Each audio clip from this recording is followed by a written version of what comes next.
Pag-usapan natin ngayon guys, ano yung fastest growing business ngayon dito sa Pilipinas. So marami naman guys, no? Pero ngayon pag-uusapan natin yung into sports. At isa na nga dyan guys, yung pickleball. Walang kaduda-duda.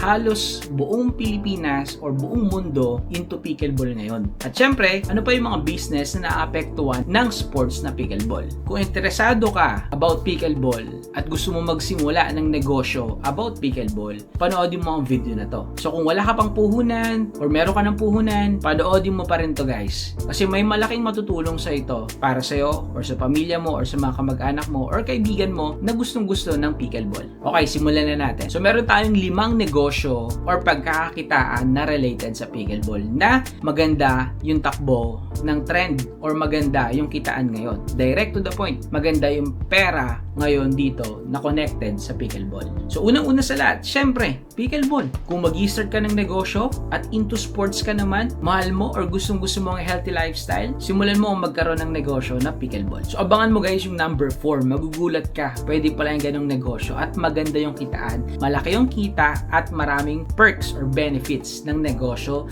sa number 4. So ayun po yung ating number 1, pickleball business. So ating number 2 naman, ito yung magamit syempre sa pickleball. Yung paddle, yung bola mismo ng pickleball, damit, panglinis ng paddle, at iba pang mga gamit na pwede mong magamit pag naglalaro ka ng pickleball. Kasama na nga dyan guys, yung sapatos. So maraming damit guys. Araw-araw magpapalit tayo ng damit, no? Araw-araw, kung araw-araw ka maglalaro. Andyan na rin yung sapatos, medyas, at marami pang iba. So pwede kang magtayo ng negosyo na related sa pickleball or mga gamit sa pickleball. Pangatlo, yung mga pwesto mismo ng pickleball. So kung meron kang malaking property or lupa or warehouse, pwede mong parent yan sa mga naghahanap or gusto magsimula ng negosyo na pickleball. So kung wala kang budget para magsimula ng negosyong pickleball, edi magparent ka ng pwesto mo. Yung iba willing magtayo or magsimula from scratch. Sila mismo yung magko-construct ng pickleball court nila from your property na land pa lang. So, inulit ko, kung may malaki kang land, pwede mong patayuan, pwede mong parentahan yan as pickleball court. Ito na yung sinasabi ko guys, yung ating pang-apat. Grabe. Meron palang kumikita talaga sa ganito na malakihan ha. Kita ko nga, pwede kang kumita ng 9,000 sa loob lang na isang oras. Or 3,000, sabihin natin, isang oras sa isang araw. Diba? Napakalaki niyan. Kadalasan, ang kita lang talaga ng mga nagtatrabaho ngayon. Diba? 600, 800, 1,000. Dito guys, 3,000 isang oras. At ano yan?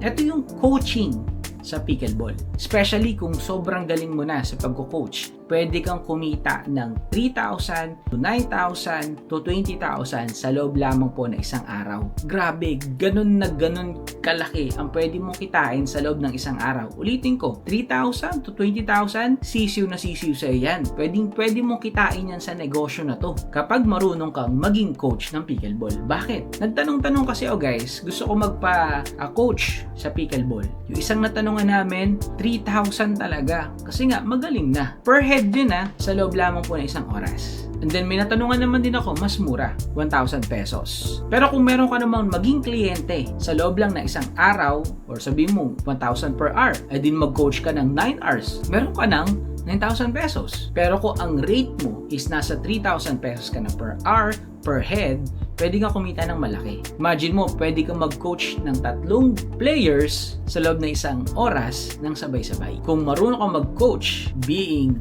a pickleball coach, pwede ka nang kumita ng ganyang kalaki sa negosyong yon. So ngayon naman po, para po sa ating panghuli, ito yung pang-5. Grabe, nakita ko rin to na ang laki ng potensyal. Ito yung pagbibusiness ng tubig at yelo. Grabe guys, so naglaro kami ng pickleball, ang lakas namin uminom ng tubig. Kasi nga nakakapagod, nakakahingal. So nadagdagan yung benta ng mga nagbebenta ng tubig at yelo dahil po sa sports na pickleball. So ayan po yung ating 5 business na pwede yung simulan na related po sa larong pickleball. In demand yan ngayon guys at nakikita ko na marami pang taon talaga palakas ng palakas po yung sports na pickleball. Marami pa pong negosyo guys. Pwede tayong magnegosyo, massage. Ang dami pong sumasakit ang katawan at ang hanap dahil sa pickleball at ang hanap nila is massage. Diba?